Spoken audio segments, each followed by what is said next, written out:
Hello and welcome. This is Hina Talati and you are watching It's Tomorrow News. Tens of the thousands of the people have been displaced after torrential rains caused floods in Malaysia, the state news agency Bernama has reported. Perak was the latest state to be hit by the floods on Sunday, while the situation was worsening in 6 other states, causing at least 21,000 people to be evacuated to relief centers. Prime Minister late on Saturday told a media conference that the heavy rainfall that started on Friday morning was equivalent to the total rainfall for the month in normal conditions. The Prime Minister promised swift aid to flood victims as well as an initial allocation of 100 million ringgit to repair damaged houses and infrastructure.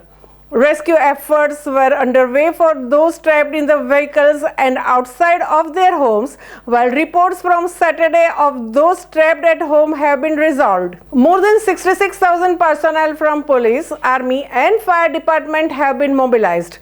While rainy weather has slowed nationwide, a government website showed water exceeding dangerously rivers in 6 central and northeastern states on Sunday afternoon.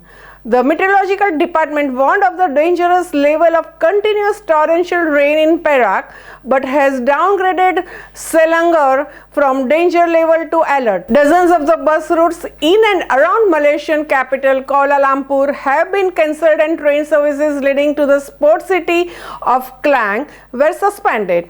Operations at the 3 water treatment plants in the Selangor were also disrupted by the floods, with the taps expected to run dry for tens of the thousands in parts of the state and the capital.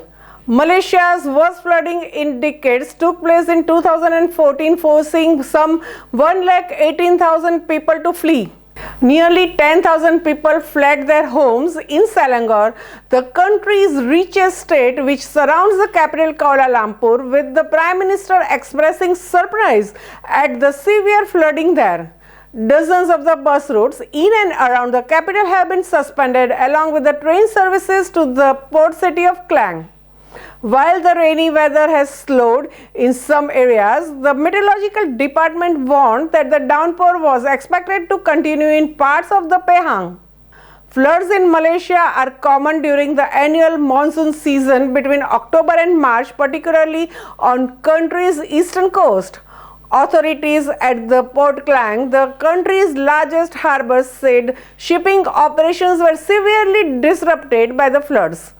Dozens of the highways and roads were also closed. Social media showed overflowing rivers, landslides and cars submerged on abandoned streets. A 26-year-old resident from the Selangor district said he had not expected the situation to be so serious and had been forced to leave his car on the side of a highway. 8 of the country's 16 states and federal territories saw water levels rising to dangerous levels on Saturday. That's all for now. For more news updates, stay tuned with us. It's Tomorrow News. For more global weather updates like this, subscribe our channel and hit that bell icon for regular updates.